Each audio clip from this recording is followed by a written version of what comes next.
Assalamualaikum warahmatullahi wabarakatuh. Kalian sedang mengambil mata kuliah farmakologi, tapi belum tahu apa isi perkuliahannya dan bagaimana kontrak perkuliahannya? Simak video berikut ini.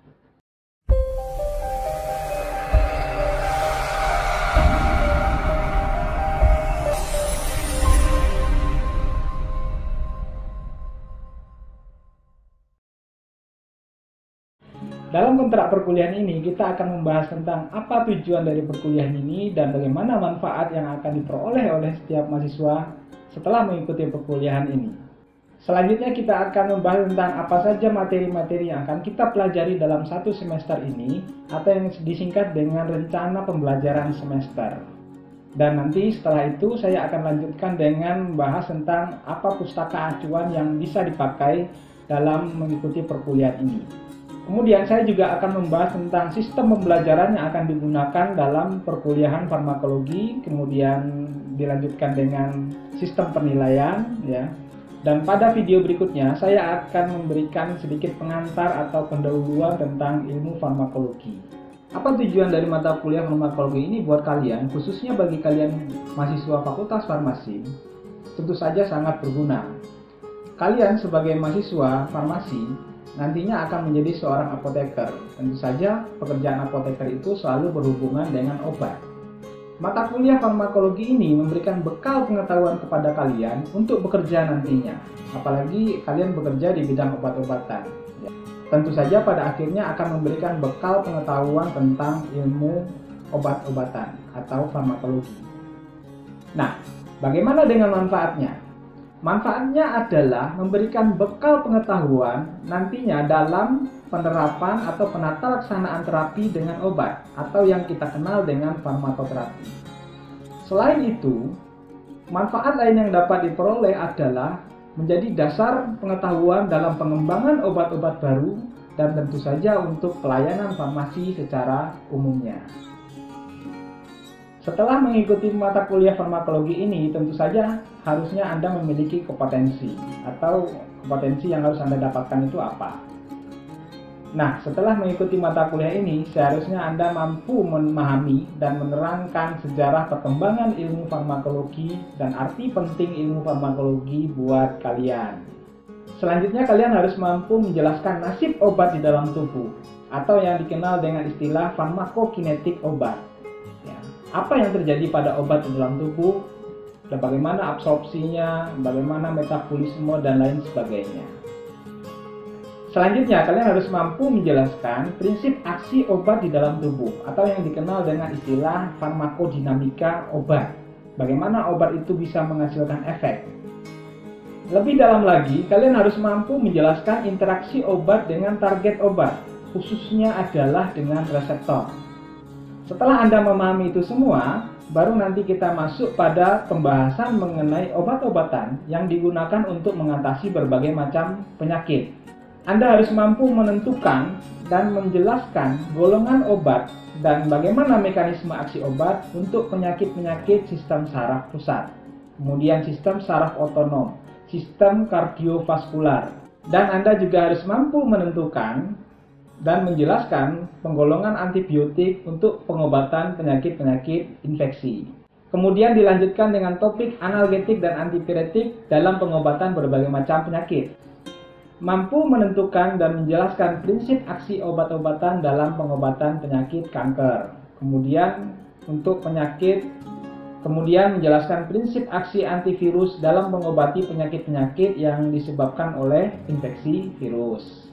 Terakhir, Anda harus mampu menentukan dan menjelaskan prinsip aksi imunomodulator dan imunosupresan dalam mengobati penyakit-penyakit yang berkaitan dengan peningkatan sistem imun dan penggunaan antihistamin pada berbagai macam penyakit. Apa yang kita bahas dalam satu semester ini tentu saja tidak cukup untuk bisa menentukan dan memahami semua obat-obatan yang telah ada. Apa yang kita pelajari dalam satu semester ini itu hanyalah model yang bisa Anda gunakan sebagai dasar dalam proses pembelajaran berikutnya. Nah, sekarang buku-buku apa saja yang dapat Anda pakai sebagai sumber literatur dalam mengikuti mata kuliah farmakologi ini? Setidaknya ada 2 buku yang bisa Anda gunakan. Yang pertama adalah buku prinsip aksi obat di dalam tubuh. Dan yang kedua adalah buku farmakologi, obat-obat penting dalam pembelajaran farmasi dan ilmu kesehatan lainnya. Nah, kedua buku ini dikarang oleh Profesor Dr. Agung Endro Nugroho, apoteker, Dekan Fakultas Farmasi Universitas Gadjah Mada yang pernah menjadi pembimbing saya waktu studi lanjut S2 dan sekarang insya Allah akan menjadi promotor saya pada saat menempuh studi S3. Akan tetapi jika Anda ingin membaca buku-buku lain sebagai referensi, saya persilahkan. Beberapa buku yang dapat Anda baca diantaranya adalah yang pertama, Goodman and Gilman Manual Pharmacology and Therapeutic edisi terbaru. Silahkan mungkin cari link downloadnya di internet, mungkin ada. Yang kedua adalah buku Ketsung, Basic and Clinical Pharmacology. Dan yang ketiga adalah buku yang dikarang oleh Luhrmann, Color Atlas of Pharmacology. Silakan dibaca dan dicari di internet. Saya yakin Anda sangat mampu nih untuk bisa mencari dan mendownload literatur tersebut secara gratis. Sekarang kita lanjut dengan sistem pembelajaran yang akan kita gunakan. Yang pertama, saya pengen memberitahu Anda bahwa bobot mata kuliah ini adalah 2 SKS. Dan sistem pembelajaran yang digunakan adalah kelon. Tahu kelon ya? Yang nggak tahu silakan tulis di komentar. Kelon itu adalah kelas online. Kemudian sistem pembelajarannya adalah daring atau online ya, atau yang saya sebut dengan kelon tadi, kelas online. Dan jadwal yang kita gunakan sesuai dengan yang telah ditetapkan oleh program studi. 2 SKS artinya adalah Anda harus mengikuti perkuliahan ini dalam 1 minggu, yaitu 2 kali 50 menit. Dilanjutkan dengan 2 kali 50 menit tugas terstruktur dan 2 kali 50 menit Anda belajar diri di rumah atau berdiskusi dengan teman-teman Anda pada saat mengerjakan tugas. Jadi nanti pada beberapa pertemuan Anda diberikan tugas dan Anda harus mempresentasikan hasil tugas tersebut. Presentasi nanti mungkin bisa kita lakukan melalui video dan bisa kita upload di e-learning. Kemudian juga untuk memantau dan memastikan apakah Anda mengikuti perkuliahan ini dengan baik, nanti di setiap akhir pembelajaran, entah itu disepakati di akhir pembelajaran atau mungkin bisa di malam hari, kita akan adakan kuis ya. Jadi Anda harus mengerjakan kuis agar saya tahu Anda betul-betul mengikuti perkuliahan ini dengan baik atau tidak. Kuis nantinya akan sangat berpengaruh pada penentuan nilai akhir. Kalau Anda tidak mengerjakan kuis, maka Anda akan kehilangan kesempatan untuk memperoleh nilai yang baik pada mata kuliah ini. Mari kita lanjutkan dengan komponen penilaian. Nah, penilaian pada mata kuliah ini tidak hanya berdasarkan nilai ujian tengah semester ataupun ujian akhir semester. Nilai mata kuliah ini ditentukan juga oleh proses pembelajaran yang kita lakukan. Di antaranya adalah nilai kuis dan nilai tugas. Jadi kerjakan kuis itu sebaik mungkin sehingga Anda bisa memperoleh nilai yang baik, dan Anda juga harus mengerjakan tugas dengan seoptimal mungkin sehingga saya dengan tidak ragu-ragu akan memberikan nilai yang baik kepada Anda. Persentase dari komponen penilaian bisa Anda lihat pada tabel berikut.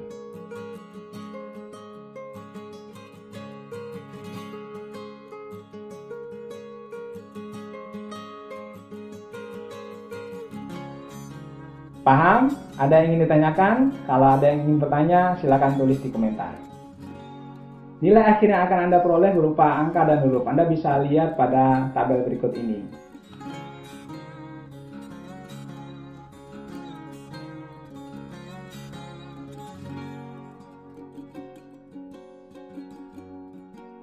Sifat penilaian itu absolut. Di sini, saya hanya menulis apa yang Anda capai. Saya tidak akan memberikan nilai Anda sesuka saya, tetapi saya hanya akan menuliskan apa yang Anda capai. Kalau Anda memang nilai akhirnya di atas 80, maka Anda layak dapat A. 75-79 nilainya AB, dan seterusnya, dan silakan Anda lihat pada tabel berikut ini.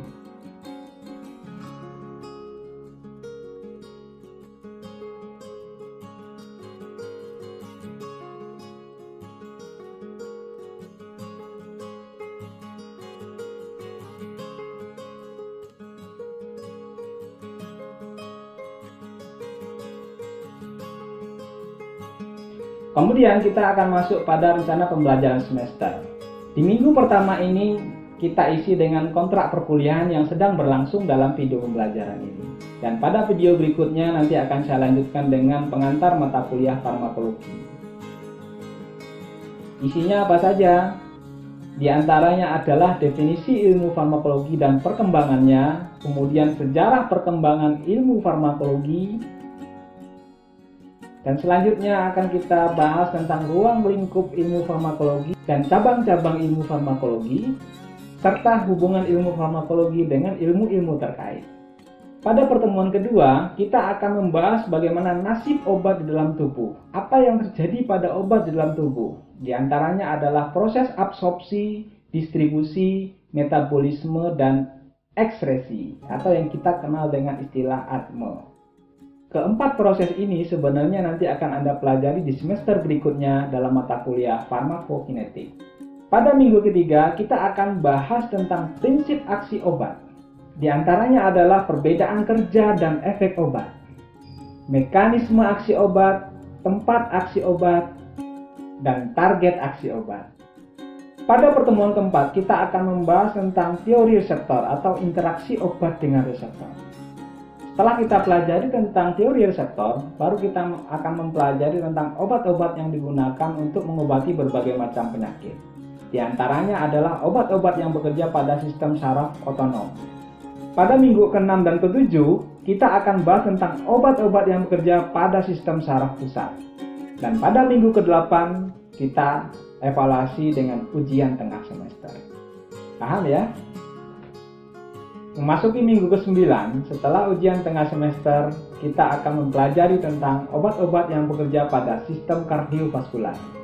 Minggu ke-10 kita akan mempelajari tentang obat-obat yang bekerja pada sistem endokrin seperti diabetes mellitus, hipertiroid dan hipotiroid dan lain sebagainya. Pada minggu ke-11 kita akan mempelajari obat-obat yang bekerja pada pembuluh darah dan sistem homeostasis atau sistem darah itu sendiri. Dan minggu ke-12, 13, 14 dan 15 kita isi dengan presentasi tugas. Untuk tugas ini saya telah menyediakan 10 topik yang akan Anda bahas. Dan Anda buat materi presentasinya, kemudian Anda presentasikan dalam bentuk video dan Anda upload dalam e-learning untuk diskusi. 5 materi tersebut adalah obat-obat yang bekerja pada kanker atau yang kita kenal dengan istilah kanker. Di antaranya adalah chemopreventive agent, anti-proliferating, anti-angiogenesis, induksi apoptosis, dan chelating agent. Cuma hati-hati ketika Anda mungkin menelusuri materi tentang chelating agent, jangan sampai salah. Yang saya maksud di sini adalah chelating agent untuk pengobatan kanker, bukan untuk pengatasan atau penanganan dan pengobatan kasus keracunan. Paham ya? Jangan sampai salah. Kalau salah mungkin nilainya tak kurangi loh. 5 materi berikutnya diantaranya adalah antibiotik dan anti jamur. Kemudian antivirus untuk pengobatan berbagai macam penyakit yang terkait dengan infeksi virus ya. Kemudian dilanjutkan dengan penggunaan analgetik dan antiinflamasi untuk berbagai macam pengobatan penyakit. Dan ada juga imunomodulator dan imunosupresan untuk pengobatan berbagai penyakit yang terkait dengan peningkatan sistem imun. Terakhir adalah antihistamin untuk pengobatan alergi. Nah, dalam tugas ini satu kelompok mungkin akan mendapatkan topik yang sama dengan temannya. Nah, di sini tolong nanti dibedakan. Minimal mungkin kelompok obatnya sama, tetapi untuk penyakit yang berbeda.